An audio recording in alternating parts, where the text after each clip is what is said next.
we need this person's address, their daily habits, a list of loved ones. We'll make them fall in love with us, and then ruin their lives, take all their money, and crush them so badly that they OD on heroin.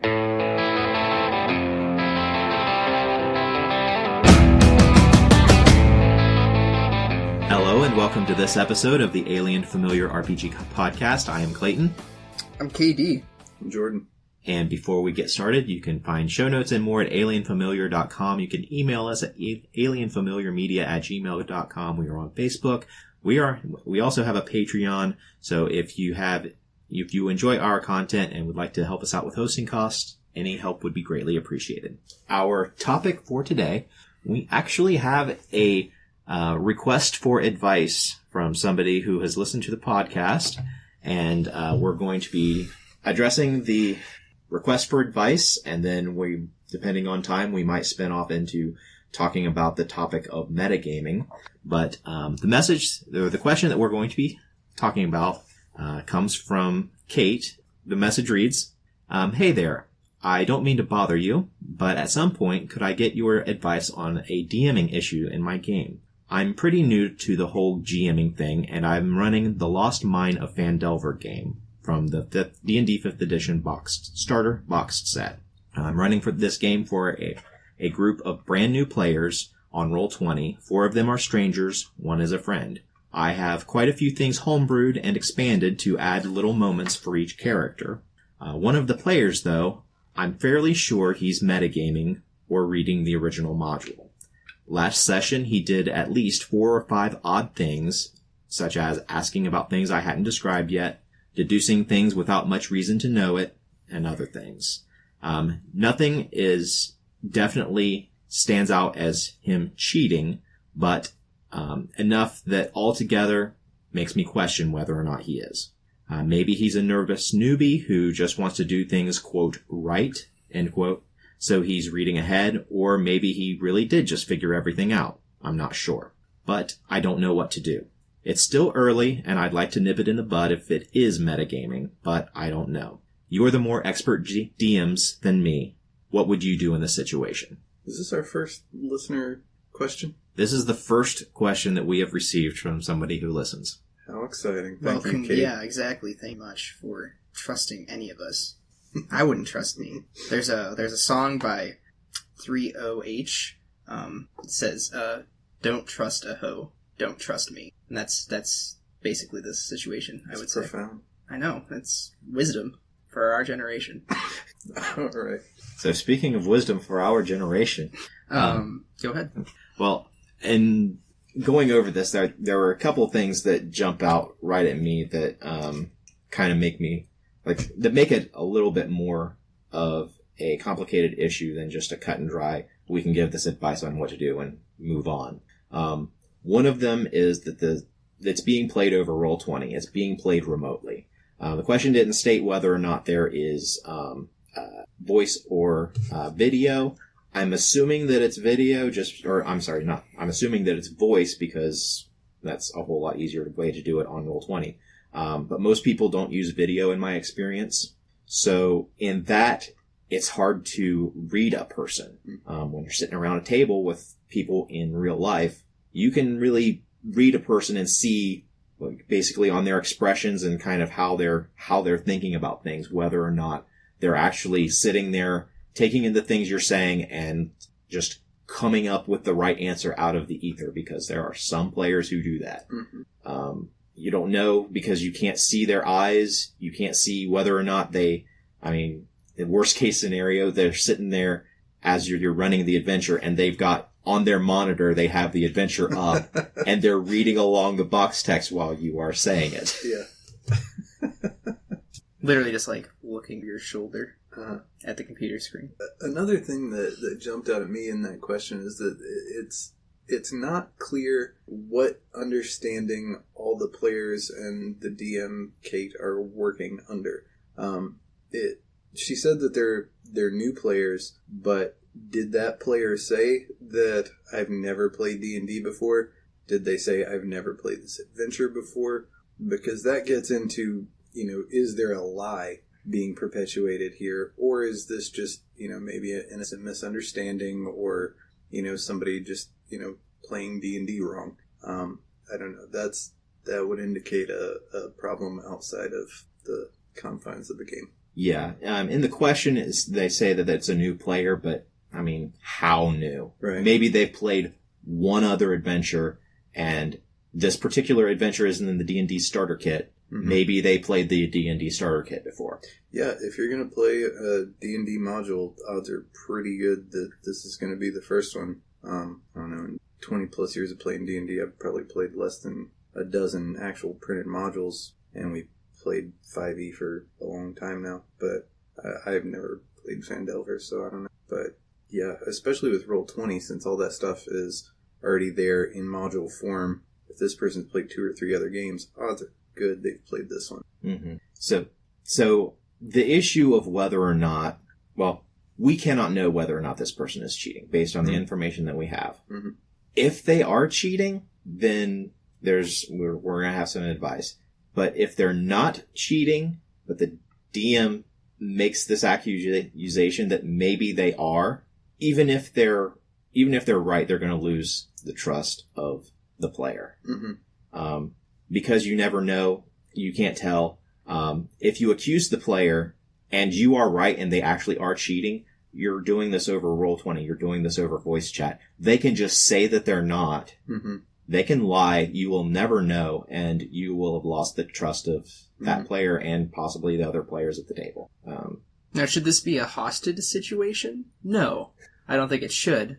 I think that having a conversation, if you're close enough to these people, is never a bad, way to go about it. I know that's sort of our go-to is just talk to people. These are strangers, though.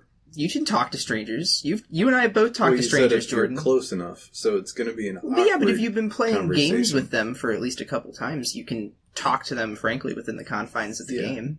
It's a weird thing to bring up now because it's not the kind of thing you think to state explicitly at the beginning of a game, and so now you got to do some awkward, passive voice kind of, Well, by the way, I hope no one's reading the module. Yeah, if one were to have read the module before we started. Which retroactively you should not have been doing. Yeah. Yeah. No, it's a tough spot, especially because the game's going on, you don't know the people super well. It's online, that's already tough enough. But I think there are some ways to, I think there are ways to find out if the person is reading the module, whether that means cheating or not. And then you can sort of go from there, we suggested maybe replacing what would be a treasure with a trap. And if they're reading and they know that, hey, there's some loot there, and it's a mimic, that's a good indication that, but you're also then stuck in a case of, if this person's operating off patterns, and they've noticed that there's a pattern in, the way loot works in this module, then I suppose even in that case, you're still operating in a hazy area. Because you don't know if maybe they just figured a pattern out or something. Yeah. I think I like the idea of trapping what would be treasure locations. And I think maybe you might also just want to switch up the magic items, maybe make a cursed version of something somewhere, and, just see if they go for it.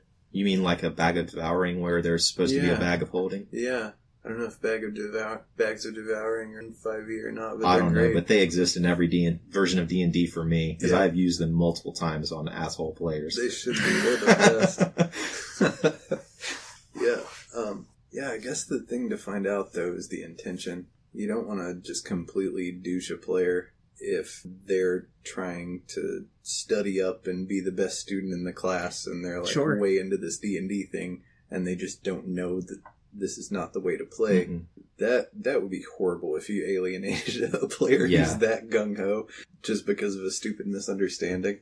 Yeah, I would say that in this particular case, since we don't know, don't accuse the player. Yeah, absolutely. I would say continue the adventure, let it wrap up. If something happens incidentally that removes all doubt, then we'll address that later.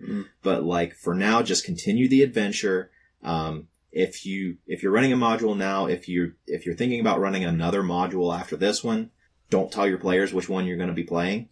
It makes it really hard to metagame and read ahead if you don't know what adventure you're playing in. Sure, and then if this player asks you, hey, what module are we running? You can have a conversation of like, oh, well, like, I'm going to keep it a secret, like a GM secret, and then if they're just like, but how am I going to do my homework? Then and then you can work through that misunderstanding. But if they, and you can also know if they keep pressing you like, but what module are we playing? Like, you need to tell me. Then you can have a conversation about not reading the modules before the game begins. You could probably disincentivize them from doing that ahead of time without any accusation by just saying explicitly, hey, yeah, I'm running Lost Mines of Phandelver, but I'm doing a lot of my own twists and stuff to it, so if you guys have played this before, you're probably not going to recognize a lot of the stuff, I'm just kind of using it as a guide. And that might be enough for them to be like, well, hell, I have no idea what's coming. May as well just throw this book out the window at this point. No, I think that there needs to be reading the room.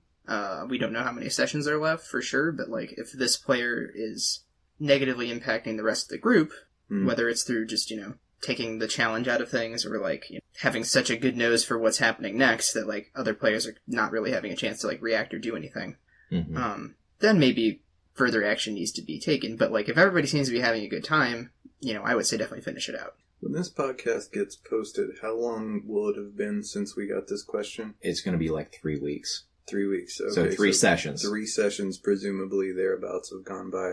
So some more information's probably come to light. Yeah, the issue really is if it's fucking with your game and the other players therein. Yeah, and if it does continue to be an issue and it becomes a serious issue where it's impacting the other players, kind of take that player aside that you think is doing this and like don't tell them like don't be so smart, because if they really are figuring that out, I mean that's probably why they're playing this game, is to be able to use that part of their brain that a lot of people don't have to use in their day-to-day life. But kind of either suggest to them that, like, to give the other players a chance a little bit before you come in with a solution that's probably going to be the right one. See if they can hold that enthusiasm back a little bit for the other players to have the chance to work it out for themselves. Because I know that's why I play the game, is so I can figure out those situations when they come up. If you do find out that the player is in fact reading ahead, they're cheating themselves, but more than that, they're also cheating the other players because the players don't have that opportunity to discover what is going on. If it's a situation where this player is elbowing past everybody else to get to the secret panel on the wall that's holding the +1 sword that they really want, that's a real problem, and that person's just aching to have some intelligent demon sword waiting for him to fuck up their day. Yeah, I'm sorry if that, to the listener, wasn't the most helpful. And that it's going to come out probably as you're either wrapping up the game or... Phandelver's fairly long. Okay. I've looked at some of the live plays and stuff, and it looks like it's designed to go a few months at like a regular interval. It's got several story arcs inside of each chapter. Wow. That Roll20. They just coming up big. It's on Roll20, right? This was the intro adventure but it's been for 5e when it came out. But it's been put on. Okay. Yeah, I think all the Wizards modules. Roll20 yes, you can buy all of the modules on Roll20 for full price. Yeah. Wow. Yep. That's exciting. Can't take it anywhere. What are you talking about? I take my laptop everywhere. Yeah. Exactly. We are not sponsored by Roll20, in case you couldn't Not tell. yet. Oh! God, I hope never. But I think this does lend itself to a wider discussion about metagaming. I think that it's kind of like a buzzword, but at the same time also a forbidden fruit. It's like a whispered curse word. It's like from Harry Potter. What's the worst sin you could accuse a player of? Metagaming! Vada Kedavra! It's always seemed to me, at least. Yeah, I think it's a little overblown, the concerns about metagame. Because we've talked so much about, the politics and kind of the social economy of a table. And when you've got some people who've played D&D for years and some people that are pretty new, you're not going to forget everything you knew about D&D in your 10th campaign. And so when you run across a troll, you're going to know you need fire to kill the thing. Whatever number of things like that. Wait, you don't cycle out your information? No. You don't just, like, forget after 3 campaigns, because that's what I do. I like to keep it fresh. I wish I could. I'm like a new player, basically, Mm-hmm. all the time. It's terrible. Okay. Yeah. It's short-term memory loss. Help. It's like Memento. Turns out I was the one playing the character the whole time. Yeah. That's a fair point, though. I mean, like, eventually with experience is going to come knowledge.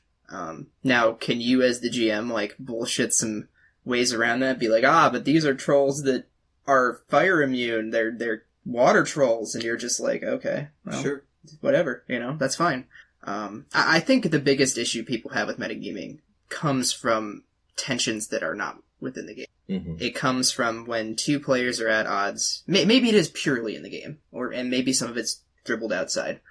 Because then metagaming becomes a much more serious accusation of if I'm trying to get one up on you, or I'm trying to do something I don't want you to stop, and you shouldn't know about it. That's, I feel like, at least in my experience, when metagaming becomes the biggest insult you can throw at someone. Like, you metagamer. Like, how dare you? Yeah.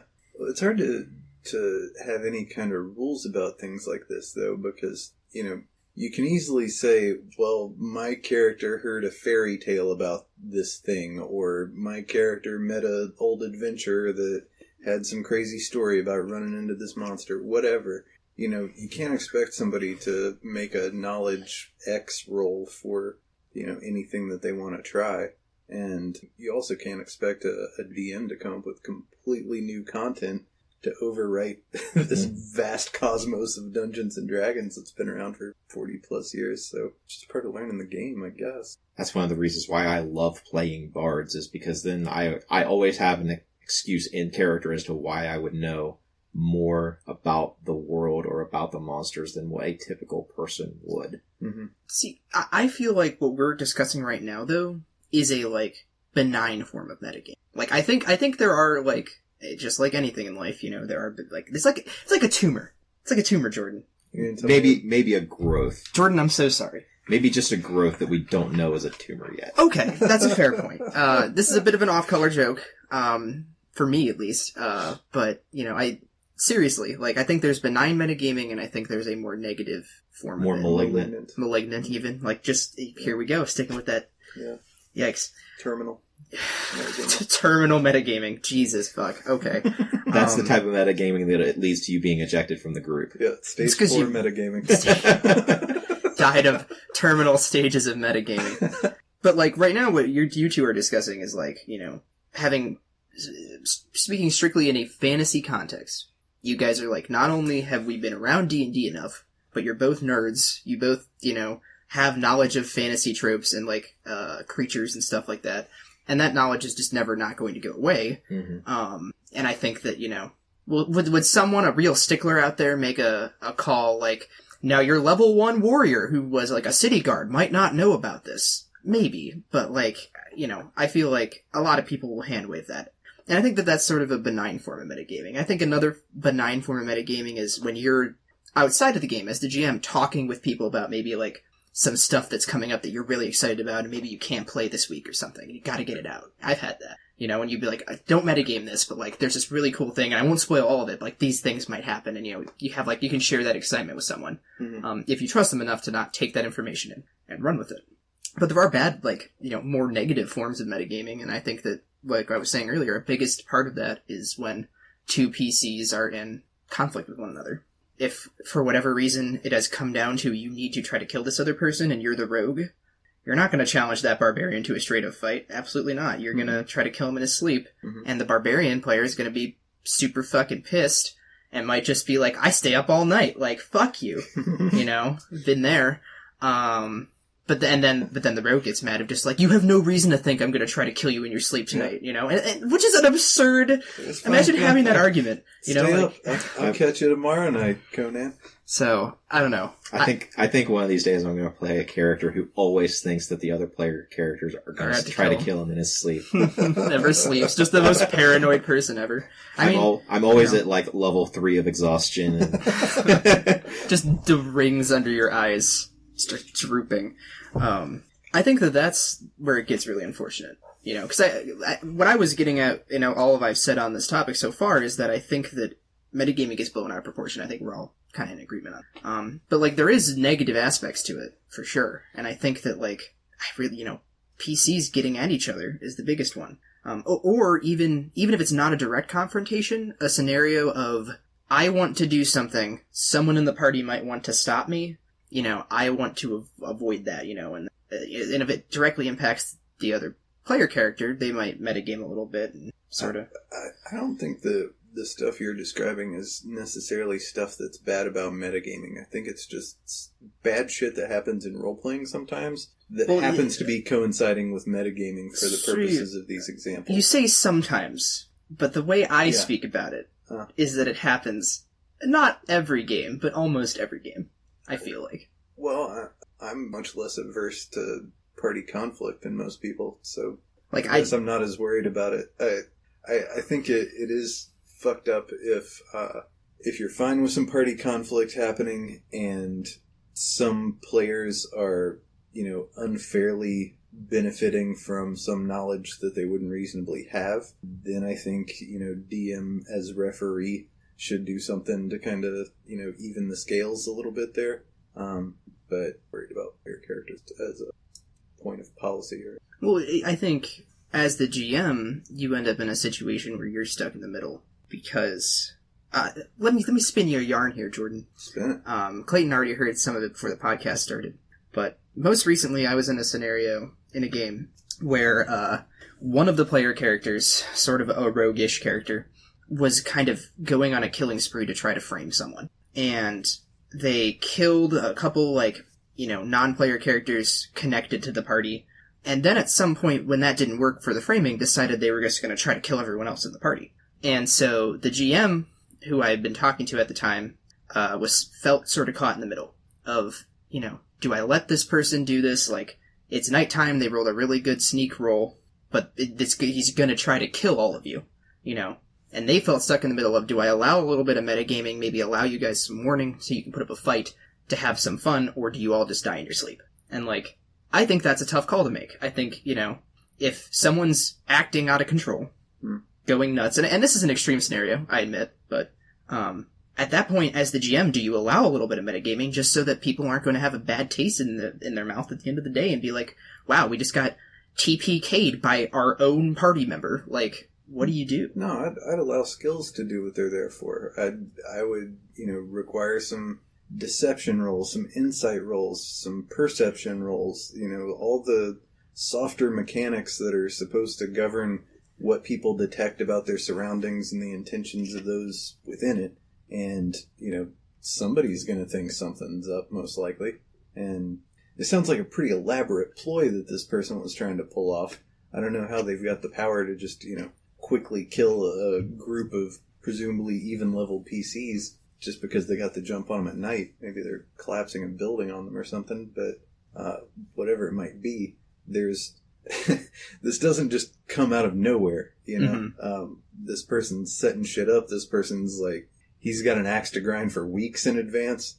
There should be some rolls somehow, or maybe the DM's making them secretly so as to not tip people off. That was what was happening. Basically, it was basically like 2 games were being run for a little bit, mm-hmm. where this guy was he would disappear for a long period of time, and it's on Discord, so they would go into a separate Discord channel and talk, and we couldn't hear what was happening. 25 minutes, 30 minutes would go by, they'd come back, the rogue would walk back up to the party, be like, hey, so about that investigation, how are things going? And we'd be like, well, we might have found some information, maybe. And at that point, the GM was, in their defense, trying to give us some breadcrumbs to be like, hey, this dude's fucking shit up. Mm. And we were on that trail, but I think he metagamed, realized we were onto him, and was like, I just need to kill the whole party. Was this whole thing making the game more interesting? Until the point where he tried to kill everyone, maybe. Because I don't think he was willing to... And this speaks more to a player profile than anything else, but I don't think he was willing to go down. He wanted to win, basically. And his way of ensuring that, rather than have it be okay, I did all this shit that made this interesting. We have this, we had 2 investigative sessions, rather than be okay, I need to maybe take my licks here and realize that I can't fight the whole party, decided, well, I'm just gonna, try to murder everyone first, knowing that they're, on the trail. Right. It sounds like this guy was taking up a disproportionate amount of table time with his like side machinations. Mm-hmm. And if that's the case, I'd probably fall back to the old Star Wars RPG thing and say, well, dude, you got that last dark side point. You're an NPC now, so I'm gonna take this character sheet. You can make a new guy, and this is gonna be the new villain that's fucking with the party. Thanks. Yeah. No, and I think that would have been fine, you know. But to bring it back around, like, you know, there was a lot of metagaming happening there, where he was metagaming because he wasn't supposed to know that we were on that trail, right? Mm-hmm. And we were kind of metagaming because it was like, you know. He tried to, like, invite everyone out for drinks to get us all really drunk, so we'd be, like, you know, unable to put up a fight during the night. And my character, who didn't normally drink, so it was fine for me, but there was a hard drinker in the party who just was like, I ain't drinking tonight, like, just not feeling it. And the other guy was like, come on, you drink, like, every time at the end of a session. She's just like, no, not drinking tonight. And so it was this really, like, kind of bitter and weird, like, metagaming thing. Yeah. You know. I've got a bad habit of making characters that rightfully should be villains. That happened in Eclipse phase. And eventually I was just like, I'll take this thing. Get it out of my hands. This is not a thing Jesus, that I can take the play wheel. in this group. Yeah. No, that was my character. I don't know. I guess in that case, as a GM, I feel like you're fucked either way, because your players are all metagaming. You know, you're maybe even, like, feeding a little bit of information to the party that they shouldn't have. To be like, hey, shit's fucked. Mm-hmm. You know, like, be aware. Because, you know, I think at the end of the day, you want people to have fun, and it depends on party dynamics, but I would venture to say 5 out of 6 people are not going to be pleased if they all just get super fucked in the night. Yeah, that's the thing that makes me go with the NPC villain approach to that guy's problem. If it was just that guy with one vendetta against one other player character, that's interesting drama, and I'd probably just let that play out. Let the chips fall where they may. Have any of you run traitor like having a traitor in the party from the get-go? The session, or either the one-shot or the campaign, was designed to do that. I have. I don't know about you guys. I'd have to dig deep. Well, I've had players like you who had such their own agenda in mind, and other players who were also, you know, very much in their own silo, that it was effectively traitor stuff happening. A long time ago, I used to do the here's a helpful NPC that's actually a spy of the bad guy kind of D&D games, but I haven't run D&D in ages. So. Well, I'm thinking more like there is a player character who is actively working against the other player characters, either because they have their own agenda or because they are in fact working for the big bad evil guy. I've played a couple of times. I played one campaign that didn't last very long because the traitor mechanic, or the traitor in the group, basically, as at the first opportunity to turn on the party, they did. And then I've also played a couple of one-shots where at the get-go, one of the players was actively working against the party. I'll talk about the one-shots first. One of them I was a player, and one of them I was the game master. The one I was then the game master in, we were playing Immortals game of World of Darkness, and we were playing a series of one-shots. We were bouncing around, taking turns being storytellers. I had run an adventure basically very close to the beginning of the it was a series of one-shots, and there weren't supposed to be like characters being carried over from one to the next. We'd play something, and then we'd make another characters and come back to it. Well, I ran a one-shot in World of Darkness, and then a few weeks later, my turn came back around. So, in the first one-shot I ran, it was very, very brutal. There was a single survivor. I talked to that player and said, hey, I want my next one-shot to be a sequel where you're still playing your character who went insane and is now out to kill the party. That went horribly because I just had my new cell phone, so that I was like receiving texts and was able to do all that because it was several years ago. And at every opportunity, my phone would go off. The player was wanting to do something, and the player was just too enthusiastic about betraying the other party members that they were they weren't intentionally trying to dominate my time, but they were very effectively dominating my time. Everyone became aware of the fact that I was constantly sending somebody messages, and it didn't take them long to figure out who. And then in that case, you're in an unspoken agreement where you're like, well, we all know who the traitor is. The example of me being a player it worked phenomenally. We were playing a Call of Cthulhu game, and it was like basically where you were at the Overlook Hotel in The Shining. Very similar to that. Only there were supernatural things going on.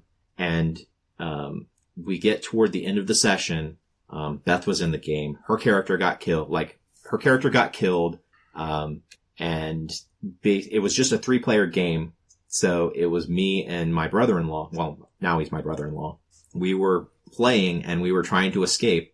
And, we were in the hedge maze at the Overlook, and we were basically climbing up over top of the hedges in order to get out. We're about to get out. I lift him up so that he can hoist me up next. He gets up there and he turns to the game master and says, I pull out my gun and I shoot him in the head.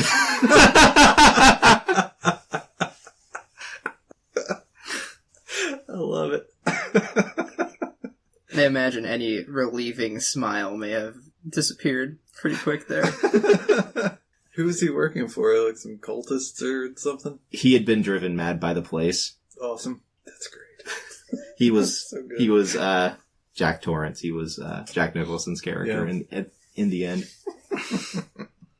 So was that something you had decided at the beginning? You were like, I'm going to betray the party at the very end, or No, the keeper of Cthulhu, had decided, okay, he had secretly decided that one of us was going to be, the hotel was going to try to overtake one. It was going to try to take all of us, but that one was the one that it happened to take first. Mm-hmm.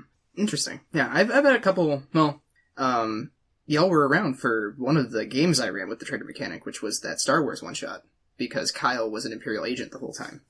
Now, did he end up killing anybody in the party? I don't think so. But he was in contact with the Imperials the whole time, and they kept being like, use these smugglers, fuck them. And he kept being understood. He made a couple, aggressive moves that didn't pan out toward the party, but I think in the end he ended up sort of flipping back around. But that was interesting. It worked out fine. It was not a case where, my time was being dominated. I'd get messages from him. And if he would ask for, supplies or something, that would work out just fine. Or, advice from, the commander. I think that it's really just managing how often you let the traitor talk to you.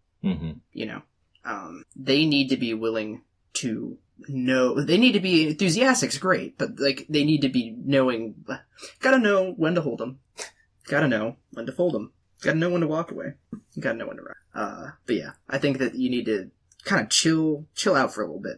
You see an opportunity you absolutely can't pass up, take it. But if, anytime something even remote, minor goes wrong, you're I move, push him off the cliff. You're just okay, there's 3 other people there. Maybe this wasn't the best play there. I've gone traitor a couple times, in games. Cthulhu Dark, which is rules light of Call of Cthulhu.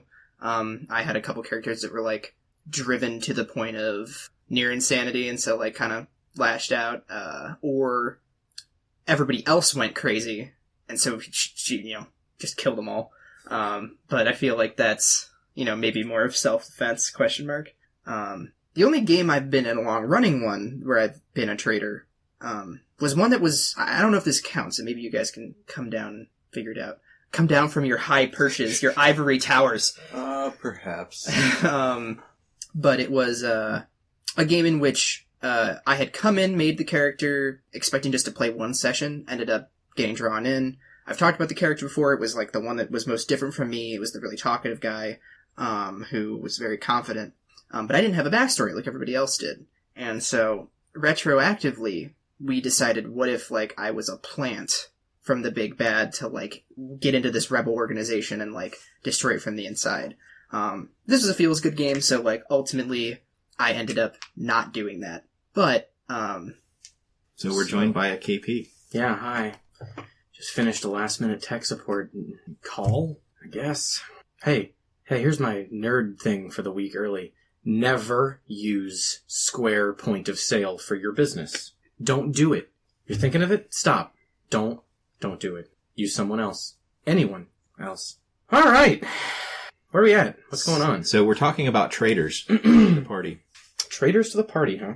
Mm-hmm. The party line, like the red party.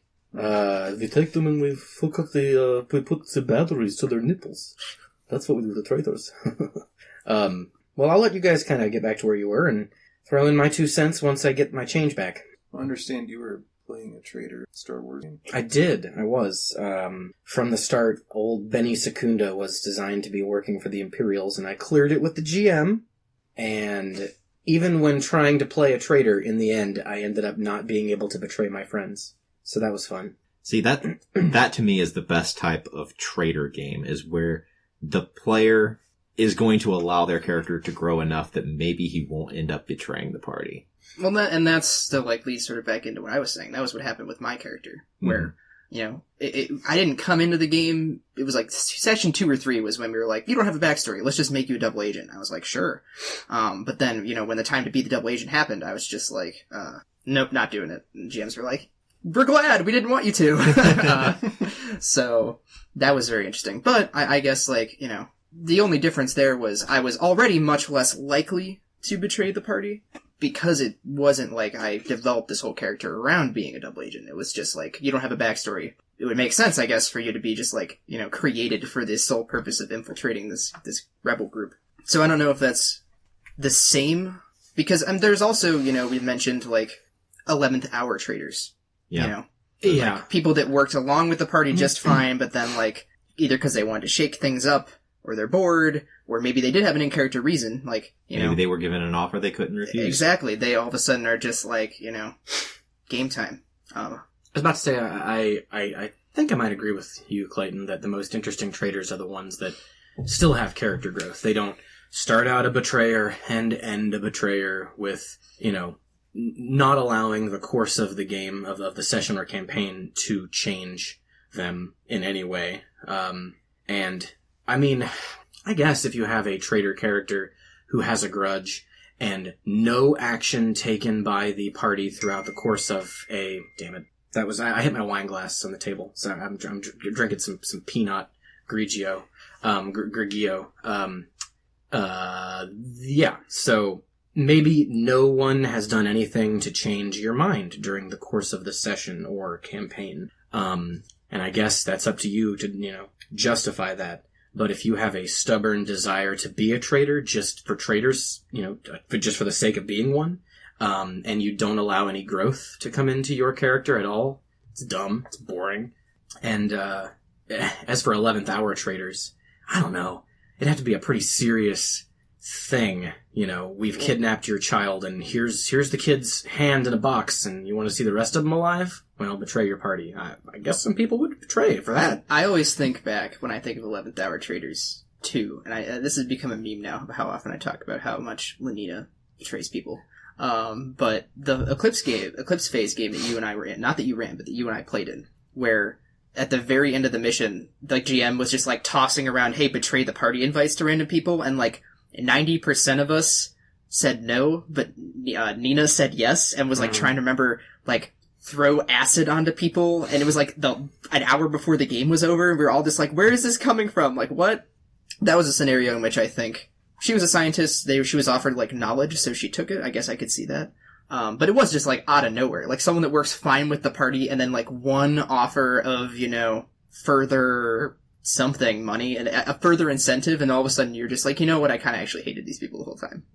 Enough to kill them, right? Yeah. I think maybe... I think it was, some kind of virus, like a vial of virus or acid. It was some nasty thing that she'd have to pocket sand, in our faces.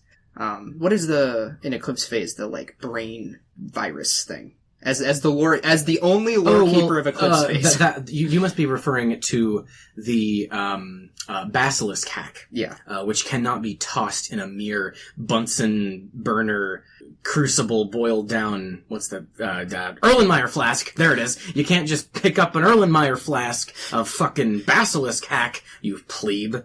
It is a complex system of mimetic imagery meant to trigger one's sensing organs upon sensing it. Jesus, Kyle. I know. Fucking A. I really am just a moron.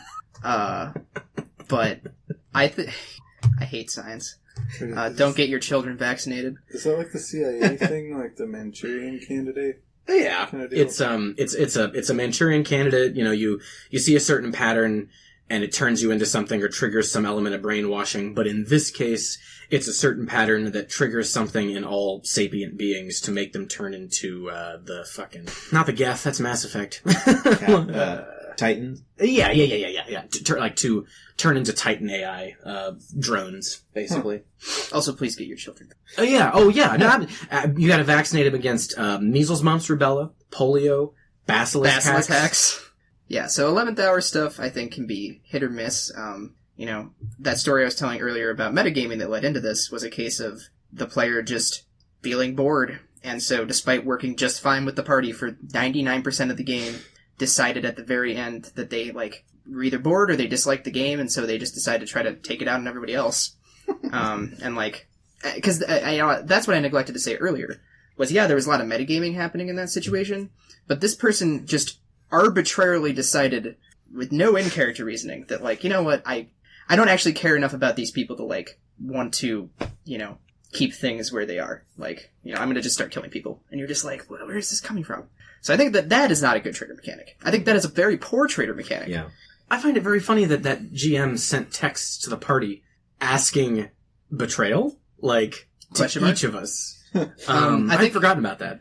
My favorite response was, it was the big bad telling everyone to betray them. Yeah, they were in character, I recall that. My character knew exactly who it was and was just like, fuck you, Anderson. And I think the GM just said back totally in character, I've never hated anyone more than you. Honestly, though, if it's between, like, you know, kill the big bad guy as a group and then everything's okay and we ride off into the sunset, roll credits, or at the last minute somebody pulls the wrong lever and our fucking ship explodes and they're just laughing maniacally and that's the end of the game, I think I'd take that one. Really? It's gonna be one that you're gonna remember. Maybe, but not with fond memories. Like, you'll remember it, but you're not gonna be like, that was a great game. You're gonna be like, remember how great that game was, and then for some reason someone just killed us all? I'd laugh my ass off. That would be hilarious. Oh, Jordan.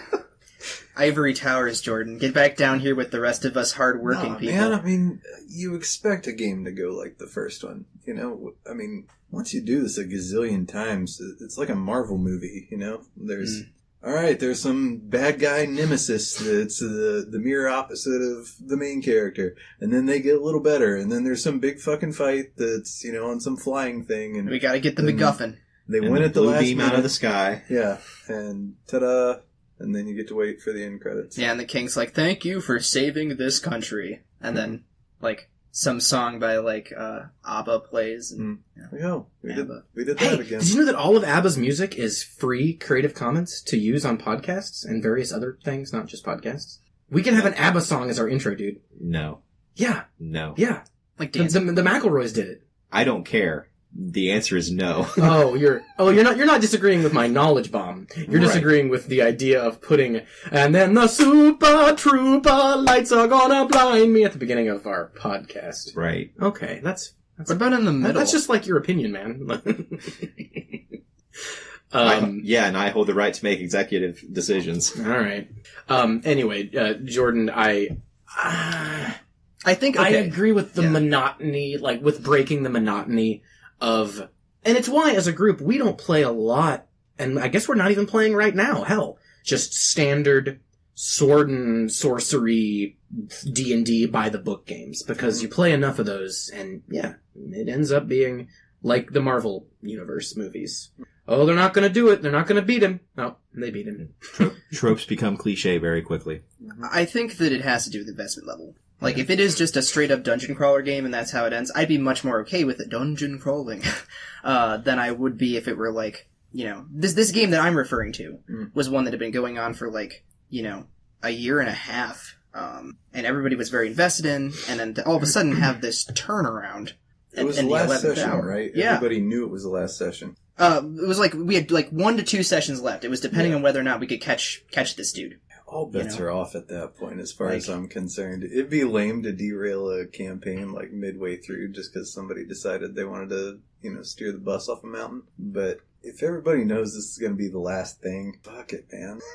Do something interesting. I think you do end up with a party that, knowing it's the last session, they're willing to do crazy shit like that. Mm-hmm. And I'm okay with that idea. It does make me think of my Eclipse Phase game where you guys were in the final confrontation, and that's when the differing party ideologies finally had to be dealt with. You guys couldn't just put aside your differences anymore. Mm-hmm. You had to decide, are we going to let this AI go to Earth and do God knows what? And I don't mind that kind of a decision resulting in a betrayal one bit. I think that's actually pretty standard. So in that instance, though, didn't like 2 or 3 of us betray everybody else in an effort to completely annihilate that AI? Like, as a group, we said, okay, we're kind of going to help it. And then, like, 3 of the 4 people went behind everybody else's, the group decisions back to try to fuck it. Yeah, fuck, that is right. Yeah, and I'm not sure, I don't remember if the 3 betrayers communicated. 2 of them did, Me right? and Clayton did. Yeah. Yeah. No. I guess it was maybe 2 out of 2. Cause, Jordan, your character was all about sending it to Earth, I think. Maybe. I know Nina's character was, but I don't remember about your character. I think I wanted to lie to it and send the ship into the sun. Okay, fuck! Yeah, Alright! yeah, all our counter hacking and everything in that, at the end of it, was to determine whether or not That's really we funny. collided it with an asteroid or whether we sent it into the sun. Didn't end up happening, though. We ended up all failing, I'm pretty sure. But we Yeah, tried. it got to Earth. Yeah, so. Huh. I don't know. I think the biggest issue of all of it for me is it really just depends on the tone of the game and, like, how long you've been playing. Mm-hmm. Like, imagine if in a Beta, all of a sudden at the very end, not only did I was... Not only at the very end, but, like, during the Vikinger War, your character suddenly switched sides. Oh, yeah, exactly. Like, was there an in-character reasoning there? Like, maybe, and that would have made some interesting storytelling. So maybe that's a bad example. But, like, I just really feel like... Okay, Alkir switches to support the Death Fleet. Sure. There you go. Like, that would have came so far out of left field. And we've been like, why is he doing this? I think it would have just really pissed you guys off, and also I wouldn't have succeeded. So, like, Right, but, like, if not only did you do that, but you also, like, what was Nina's character's name? Ivy. You, like, stabbed them before you left, and were just like, ah! And then you, like, sprinted off toward the Death Fleet, and we're all like, what just happened? Birdman, come back! Like, I feel like if the tone is one that's said of you guys are a closely knit party that, like, has no real reason to do this, even if the course of the game does put strain on that, like, relationship, that it's not fun. Like, you're acting out a character, you're not, sure, it might be interesting than you win, and everybody lives happily ever after, but, like, personally, I'm then gonna be sitting there like, wow, well, like, this was just out of left field, like, none of us got really a chance to do anything in response to it, like, we all got fucked. Like, think about if you're reading a book or watching a movie, and a character does a bamboozle, and there's zero indicator, zero reason. It's just no reason for the, So it sounds like you are referencing, although I don't know if you've ever seen it, the first season of Agents of S.H.I.E.L.D. I haven't seen it. Okay. The first season of Agents of S.H.I.E.L.D. came out, like, right about mid-season was when Captain America Civil War Captain America The Winter Soldier came out. And spoiler alert for a movie that came out like 6 years ago.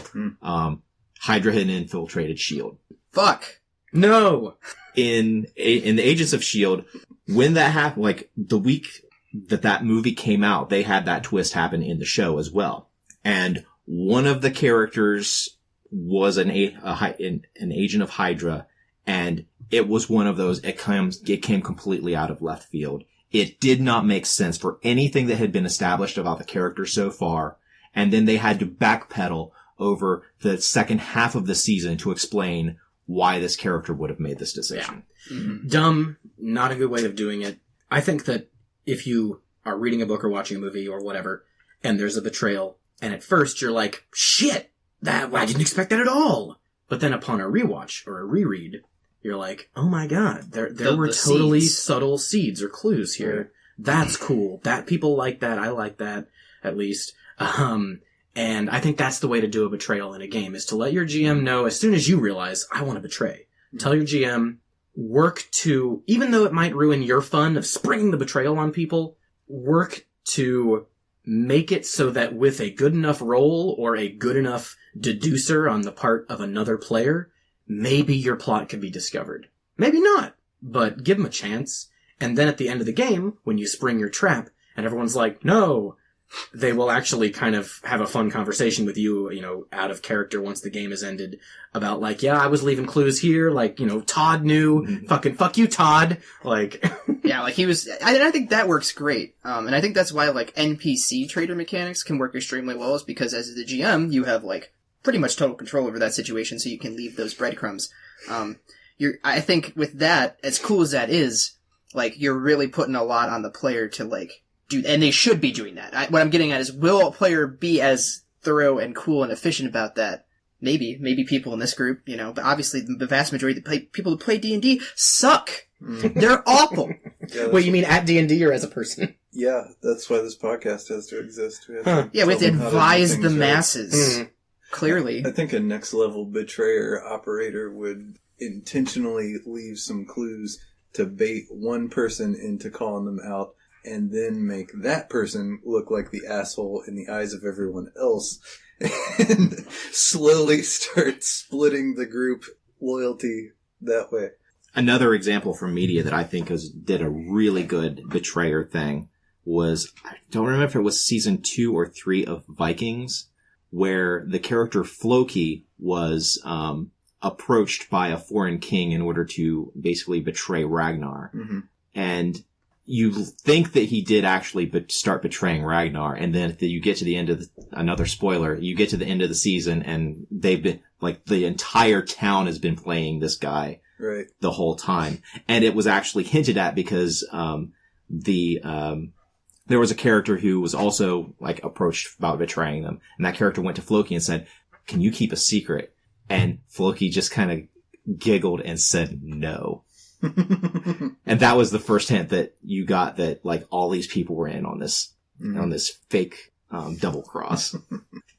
So, like, if you've got a group of players who will entertain the idea of betraying and then basically betray the game master. That'd be great. Oh my god. That would be so good. A conspiracy of the whole group against a game master villain. Oh, God, I would love that. From both sides. If I had a party do that to me, oh my god, I'd buy you all donuts. That's an interesting idea, now that I really think about it. Just, like, pretend to be evil for a while, and then, like, get the GM kind of believe in it, and then all of a sudden just being like, lawman, bitch! Yeah, like the game master comes to you and says, hey, would you mind being a betrayer? And you're like, like, you know what, I'll listen to you. And then in between sessions, you're, like, just telling all the other players all the shit that they're having you do. I've actually kind of done that, and in the same game that I was just referencing with the bad traitor mechanic, I spent about a session working with the big dad, big dad. The big dad. Hey, baby, it's me, Big Dad. Big Dad. The big bad. I even went so far as to, like, attack and stab in the back another one of the PCs to, like, sell it. And as, like, when all the chips were down, the other player characters were like, God, fuck you, Kyle. I'm, like, standing up there with the big bad, and then I'm just like, God, you know, your eyes are always, like, you always look forward, like you're a visionary. And he's like, you're right, yes, thank you. And I just go, maybe you should look behind, and I just fucking stab him in the back. And everyone was like, yeah! And the GM was just like, what the fuck? That was a really good moment. I wish I had played that out longer. Like, it was only, like, a session, but I love the idea of, like, for a whole game, kind of, like, having the GM in your ear being like, you should betray the party, and you're kind of like, okay, like, I can get behind that, and then, in reality, you're just, like, waiting for your time to, like, abuse the fuck out of it. This makes me want to play an RPG, basically The Wire, the RPG. You know, with, like, a complex system of, like, narcs and, you know, like, double backstabs and... We bring in Idris Elba. You know, crooked cops that are just like a 90-degree dogleg bend. It'd be kind of fun.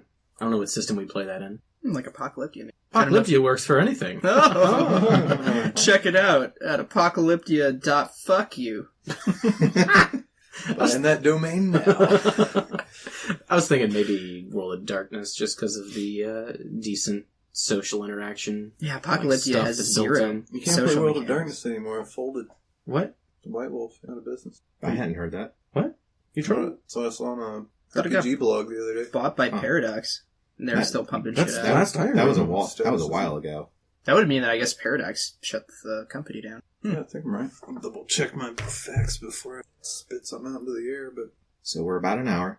Do we want to go ahead and mention geek things that we're interested in?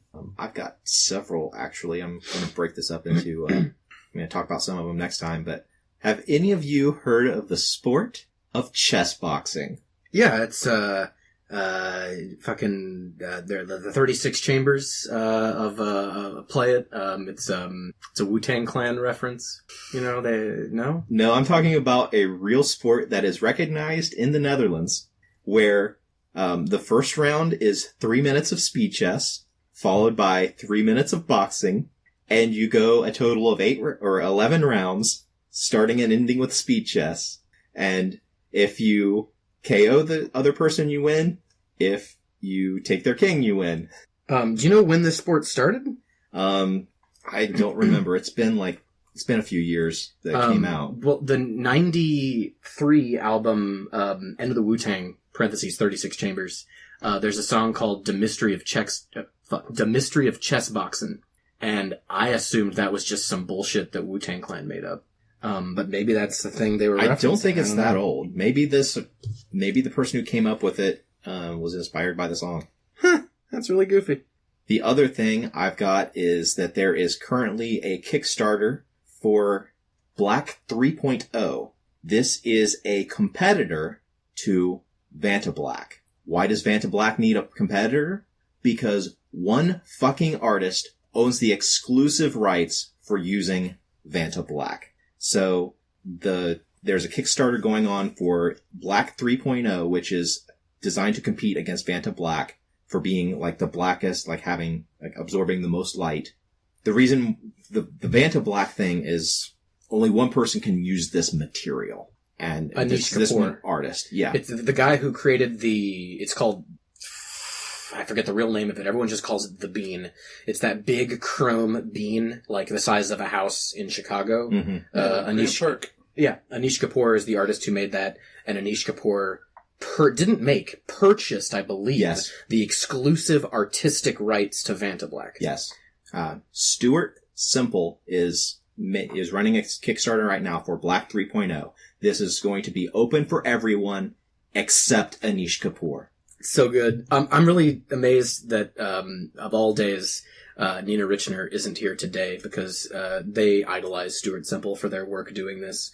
Way back when this was first figured out that Anish Kapoor had bought Vantablack, Stuart Simple immediately, for the art community, and Stuart Simple is an artist, I believe. Yes. Made, I forget the name of it, but the pinkest pink. Yeah, it's like unicorn or Something like that. I don't remember the names of his other, colors, but all of them are for anyone to use except Anish Kapoor. Yep.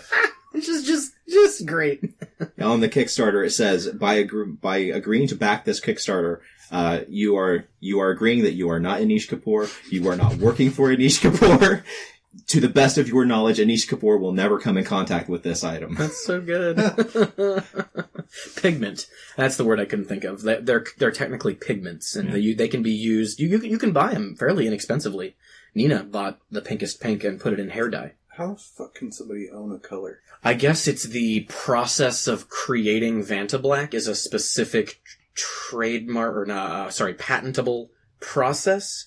And since you're patenting a technology, he bought the exclusive rights to market that technology in artistic pursuits. Because Vantablack has been used, I think, by aerospace companies and stuff like that.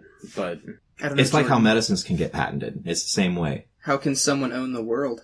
IP law is fucking criminal. I got the straight dope on White Wolf if anybody's interested. yeah, what the hell's up with that? So they were owned by Paradox Interactive, and they still are. but it looks like they were operating as kind of an independent company.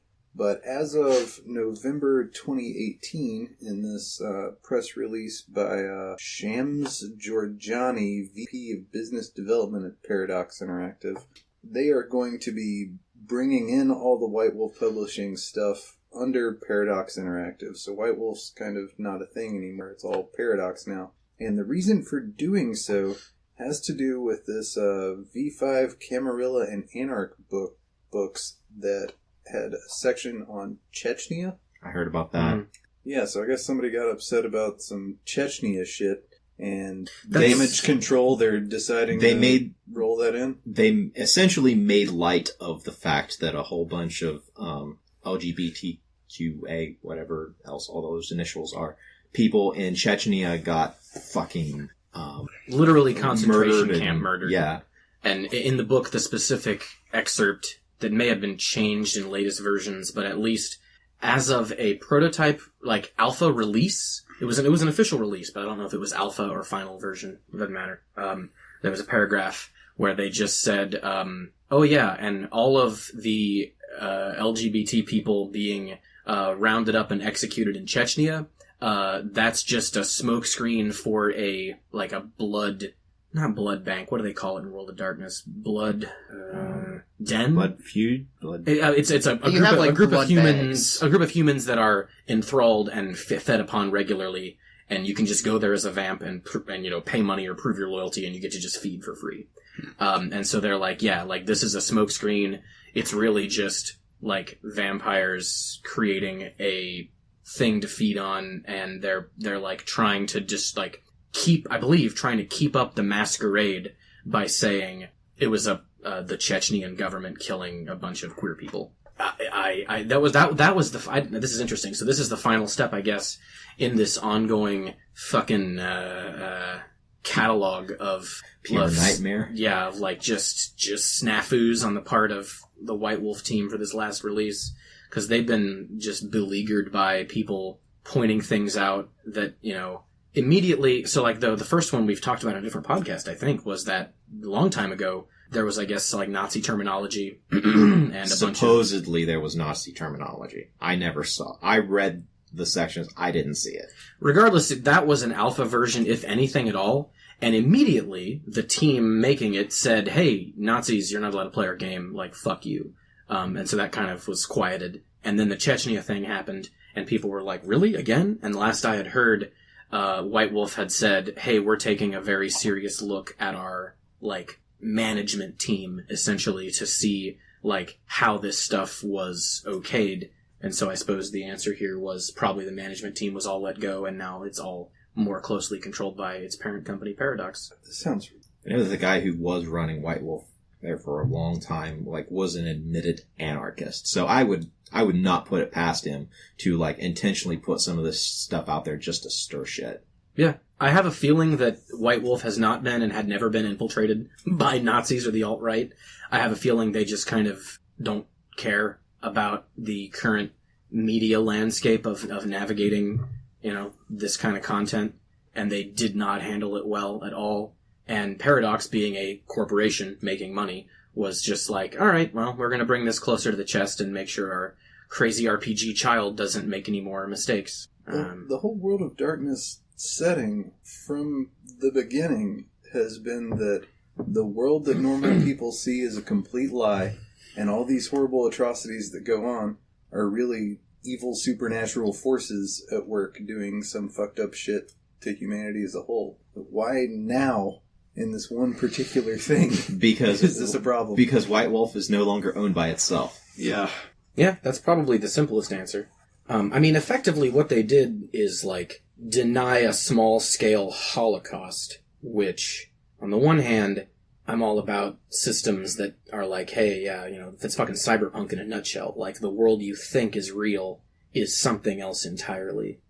But someone should have fucking realized that you can't go around denying the Holocaust.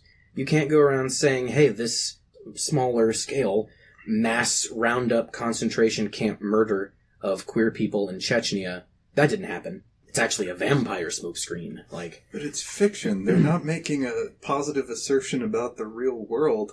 They're saying, here's a fantasy story where it's not what you think it is. So do we want to wrap this episode up and immediately start recording another episode about this topic? it could be its own topic. I'm ready to go.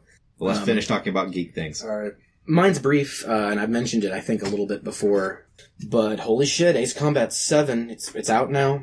Go buy it. It's awesome. If you enjoy gorgeously rendered aircraft, fun, arcadey, shoot-'em-up gameplay, like weird, pseudo-real politics done in a, like, kind of ridiculous anime storyline where, you know, for example, there's a country in 2018 with advanced drone technology that is literally a non-elective monarchy. There's a princess. She's great. Did I say 2018? 2019? What year is it? Catch up, bud. I don't know. Oh, well. Anyway, yeah. It's the first real Ace Combat game we've had since Ace Combat, 0. It's been 12 years. I know it's been 12 years. There's been some releases, but they've been shit. So this one's great. Check it out. That's all I got. I've been busy as fuck, so I haven't watched any movies, unfortunately. But some friends just put out a demo for their visual novel. It's called Romance of Raskaya. I think it's Raskia. Raskia, like Raskaya. I think it was just KYA, but I'll look it up just so we make sure we get it. It'll be in the show notes. But anyway, it's a historical visual novel about like tension and romance and sort of visual storytelling, and it's pretty cool. It's a really cool demo. And it's set in like a sort of pseudo Rome. So if any of that is stuff you like, you should definitely check it out. They've put a lot of work into it. It's a Romance of Raskia, Raskya, and you can go to Basilius Games. That's BASILEUS games.itch.io, which itch.io is like a weird. It's a game marketplace. I'm pretty sure. Weird. I've never heard of it. I mean, I've heard of it, but I've never looked into it. Don't know much about it. But anyway, I believe there's a free. There's a free demo download for Windows and Mac. These are some of my best buddies. We used to make games together, and they've spent 3 years developing this. They've outsourced art. It looks great. Absolutely check it out. BasiliusGames.itch.io. Is that the thing Doug was involved in? Mm-hmm. Yeah, Doug and Jay. They've outsourced some really gorgeous art. Jay has been writing and writing and writing. He's the primary writer, Doug's secondary writer. It's going to be pretty cool, I think. Chaff. Mm-hmm. Thanks, bro. Yeah. Do you have anything? I've been neck deep in Punisher Season 2. And oh, yeah. Anybody that hadn't seen that needs to. Can't give it any higher praise. If you like Season 1, absolutely you will love Season 2. And if you didn't like Season 1, what the hell is wrong with you? Well, it's awfully violent. Yeah. Oh, yeah. Alright, I'd like to give a shout out to, I guess it's Manic Designs, but Gravity Dice is what I found them as. They make precision machined billet aluminum CNC machine dice that are about as close to perfect as people can get. The numbers on them are like laser engraved, so you don't have any offset from like even ink or engravings or anything. I got a black one, a D20 after shipping. It was like $30. It's solid. It's a really nice little piece of kit. I recommend people check them out. They got really cool D6s that have the holes machined down like Vegas dice. Quality stuff, so check them out. If you're not familiar, even like, decent quality plastic injection molded dice can occasionally have bubbles in them. And so, that bubble being offset from the center causes your die to favor one side or the other. There's some fun videos you can watch of people like floating a D20 in a like saline solution. Mm-hmm. And you can, bobble it and watch it always right towards one face or like, a line between a couple of faces. It's kind of wild to think that your die might not be accurate. I've done this with several of mine, and most all of them are fucked up in some. And the other thing is at least with D20s, they're nearly never symmetrical. I guess it has something to do with the plastic cooling out of the mold or something, but you'll have one side that is just slightly thicker than the other side, so you're not rolling something that's on average spherical, it's more oval-like. And so that fucks up everything. All right, guys, what do you say we stop this bullshit and start rolling some dice?